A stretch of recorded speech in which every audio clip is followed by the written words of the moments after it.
Safe distance in Washington, D.C. is our terrorism analyst, Peter Bergen. You're a long way away, but it does have repercussions where you are, doesn't it?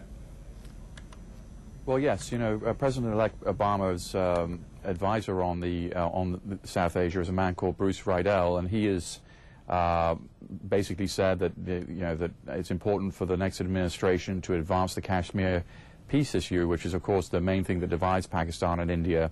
This kind of attack is, of course, designed to do precisely the opposite, which is to stir up tensions between Pakistan and India. We've had the Indian Prime Minister say that outside forces were involved in this attack. Of course, that's a code word for Pakistan, and as an attack of this complexity with these many attackers, these many attacks, I think is unlikely to be simply generated by homegrown Indian mujahideen groups. We've heard a claim of responsibility by the Deccan mujahideen group. This is, I think, probably a completely false claim of responsibility in the sense that this group doesn't really exist in a meaningful sense. There must be other groups that have really coordinated this attack. Those, generally speaking, when we've seen major terrorist attacks in India, they have had either Pakistani militants directly involved or overseeing the attack, and I'd be very surprised if, as the investigation moves forward, that isn't the case, and already Indian authorities seem to be indicating that it is the case. One strange thing is, why would the hostage takers haven't issued any demands, which is sort of curious. We have seen news reports of some of the terrorists saying they want fellow mujahideen released from jail, but it's strange for an attack of this complexity for there not to be some kind of statement of demands. Usually we see that in a terrorist operation like this.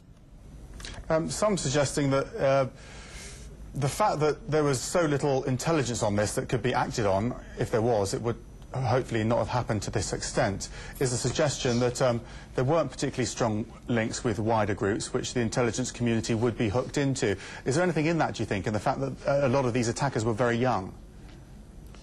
Well, I mean, it's possible, but I mean, you know, we don't, I mean, there was, these attacks, generally speaking, you know, you never really know the time and place that these attacks are going to happen.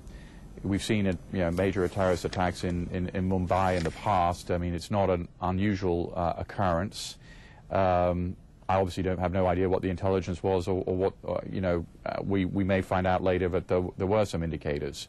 But since, as a general proposition, you don't have time and scale of the attack, you don't usually have that kind of intelligence. And of course, you know, attacks on hotels are so easy to do. I mean, they are soft targets. Particularly these kinds of five-star hotels, you likely have Westerners. It seems one of the motivations here was to have Western tourists. You're likely to attract a lot of media coverage. These are attacks we're going to see again and again. In a way, it's a sign of weakness as much as strength, because these groups find it very hard to attack, you know, American embassies or these kinds of hard targets. So they select soft targets where they hope that they can kill Westerners. Yeah, and Peter, it seems extraordinary that some 16 hours after the attack, we're still looking at these live pictures here on the left of the screen of smoke coming from the building. We've got the military still surrounding the building. The operation hasn't ended yet. In similar sort of events around the world, they do get tied up much more quickly. It's an operation on a huge scale, isn't it? How does it compare with similar events in the past? Well, you know, unfortunately, I'm no expert on Indian special forces who are obviously involved in trying to rescue these hostages, but one of the most dangerous places you can be in these operations is being the hostage, because it's not only that the hostage takers might kill you, it's also that you might get killed in the operation.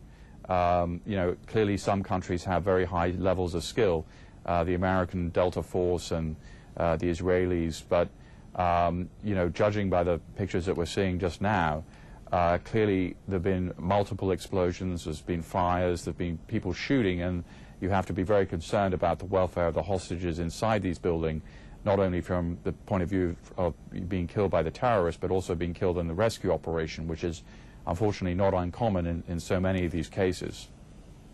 Okay, Peter Bergen, thank you very much indeed for joining us in Washington.